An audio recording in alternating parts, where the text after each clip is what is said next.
In this digital age where anyone can say anything without having to face you, often anonymously, there's a lot of negativity going around. In fact, you can be pretty certain that no matter what you say or do, if enough people see it, there's always going to be a percentage of people who support it and a percentage of people who are critical of it.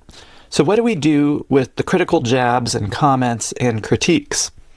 Here's a practical example. In our business, we have a YouTube channel, and at first it was really discouraging when people would take your best efforts and just tear it down in the comments and say cruel things. But then we discovered that this was happening to pretty much anyone who takes a strong position on almost anything. And it made me think, if I can't handle some haters now, how am I going to handle criticism about bigger issues in the days ahead? First, I think it's really important, though, that we not throw the baby out with the bathwater. The Bible is very clear about the importance of accepting rebuke and actually being thankful for it. For instance, Proverbs chapter 9, verses 8 and 9, "Reprove not a scorner, lest he hate thee. Rebuke a wise man, and he will love thee. Give instruction to a wise man, and he will be yet wiser. Teach a just man, and he will increase in learning."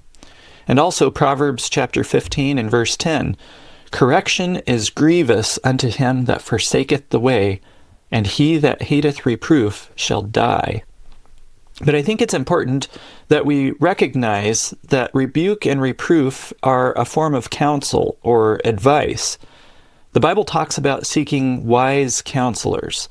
Proverbs 13 verse 20, "He that walketh with wise men shall be wise, but a companion of fools shall be destroyed." And Proverbs 14 verse 7, "Go from the presence of a foolish man when thou perceivest not in him the lips of knowledge." In other words, you don't go and ask financial advice from someone who's broke, or get marriage counseling with someone who's successfully divorced 5 times. So why should I accept counsel in the form of rebuke from an anonymous social media user called HeyDude123 or whatever his handle is? Or even from John Doe, who actually uses his name, but neither of them know me nor do I know them. You know, one of the most prominent personalities in the media, at least in America, was talking about the fact that he doesn't get on social media or even look at what the internet is saying about him. He doesn't care. He said that none of these people even know him, and at the end of the day, the only opinions that he cares about are from those who actually know him personally and care about him. I thought that was really profound. Not that we should only listen to those who like us, but if someone doesn't even know us well, why should we listen to their advice or reproof or take counsel from them? There are a number of notable exceptions, though. For instance, if you're the CEO of a company, you're accountable to your people, and it's your job to listen to their feedback on your job performance.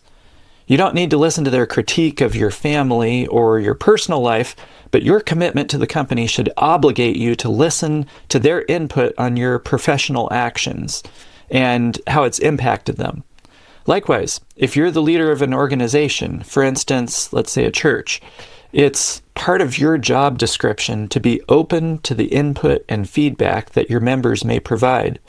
That doesn't mean that you have to agree with it, and it also doesn't mean that you have to implement everything that you're told, since you may have people telling you to do opposite things. But you do have a duty to at least listen with an open mind and not tune them out.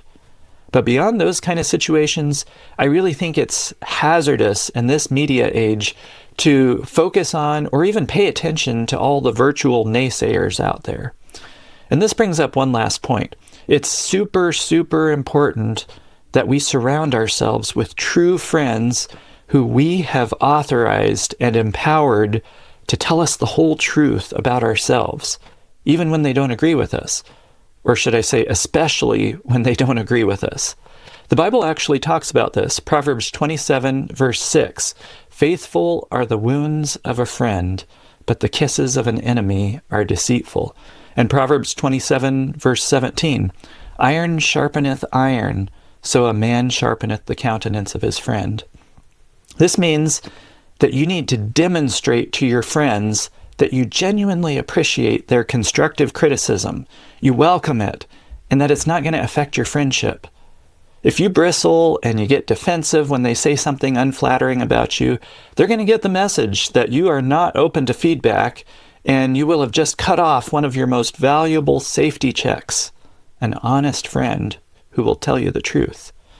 I know it's not easy, and I'm talking to myself here.